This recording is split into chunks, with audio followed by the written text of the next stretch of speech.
Hi everybody, this is DucksAhoy. This video is something a little different than my regular videos, mainly because I'm PO'd.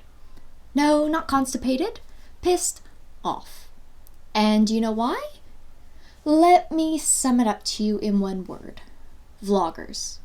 Now, as a lot of you guys may have noticed, I'm usually really gung-ho and supportive of other YouTubers, regardless of their specific genre or content, or at least that's how I strive to be because I admire anyone who takes the time and the effort to produce positive and entertaining content. So, this blatant calling out of a huge group of YouTubers may come as a surprise. First though, let's clarify something. This isn't a not all vloggers issue. So you can shut down that whole comment right about now. If that's your immediate response to this already, you're missing the point and should probably watch the full video before commenting. Or piss off. Huh? These are my personal experiences over the last few weeks, and we'll start from the beginning. Grab your popcorn. I've always loved to make new friends, especially online and across the world, and I know I'm not the only one. I think most people on YouTube create content to connect with others and to find a sense of belonging in a community, regardless of whether they're getting that support at home or not.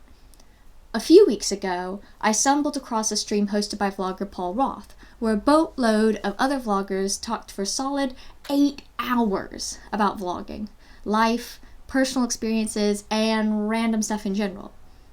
And it was awesome. I was glued for the last 4 hours I was able to catch, and they were really nice, sweet, and a responsive bunch. I immediately subscribed and followed a lot of them on Twitter, checking out their ideas and their content happily and with curiosity. But then I started to notice as I paid more and more attention to the vlogging arena in YouTube that there is a reoccurring disgruntled nature towards a certain type of YouTubers, the Let's Player. Their main complaint was that there were too many people making LPs and that it was overcrowding YouTube and thus it was harder for vloggers to be heard and noticed. Another complaint was that because LPers were uploading daily and that their videos were longer and in a series, it was an unfair advantage in the YouTube algorithm. Now, this is all very true and valid, so you might ask, Jesus, DucksAhoy, what the hell is your problem then? My problem is that the reason vloggers gave for LPers being able to upload daily is because they produced unscripted, and by proxy, inferior content, and thus could churn out long videos effortlessly, and that people who vlogged spent a lot longer honing their scripts and couldn't possibly be expected to rival the juggernaut of gameplay. Now, I can say with absolute certainty that this point of view comes from a place of naivety and frustration for most vloggers. But being naive doesn't give you an excuse for being a dick. So, to enlighten those who don't understand what goes into making an LP video, here's the DucksAhoy public service announcement! To make a quality LP recording, you generally need a capture device, a good mic, recording software, a good voice, charismatic personality, a humorous outlook on life, and of course, a technical understanding of frame rates, image quality, editing software, pacing, sound engineering, cables, CPU management, coding, ISOs, clients, servers, and a whole lot of other technical stuff depending on what you want to record and on what device. Sounds pretty similar to most aspects of vlogging, right? Now, this is where the two genres differ. In vlogging, you spend hours crafting your ideas and outlook into a well-honed script and spend hours more recording and re-recording yourself, regurgitating your script in front of a camera, which you then can spend hours more editing yourself down with jump cut after jump cut until you have a perfectly polished 2 to 3 minute vlog about your subject. In Let's Playing, you spend hours recording as well, but constantly talking, trying your best to be engaging, entertaining, interesting, thoughtful, enlightening, and generally hilarious. For hours. Constantly. You only have one shot to be funny, and if you're not, you either have to replay the whole segment or to try to edit around your mistakes. Now, let's say you've managed to record a good chunk of gameplay with amusing commentary. Now you have to spend hours going through those hours of footage to edit it down into something someone will watch. Do you know how hard it is to make running across a field for 20 minutes entertaining enough to retain your audience? Let's not also forget the amount of post-production graphics that need to be created and edited in as well. The best comparison I can make between vlogging and LPing is using the genre of comedy. On one hand, you have stand-up comedians who spend years handcrafting their routines down to the last laugh. On the other, you have comedians who thrive in improvisation and use the moment to create laughs. So because one is scripted and the other isn't, does that devalue either? Of course not. It takes time, effort, and patience to be able to engage any audience, regardless of your genre of content. But is all this controversy and annoyance really about content creation solely? Of course not. It's about money. YouTube's ad algorithm favors channels with a high click rate, high traffic volume, high frequency of uploads, and high channel engagement. And for those getting higher points in these areas, that channel will be recommended more.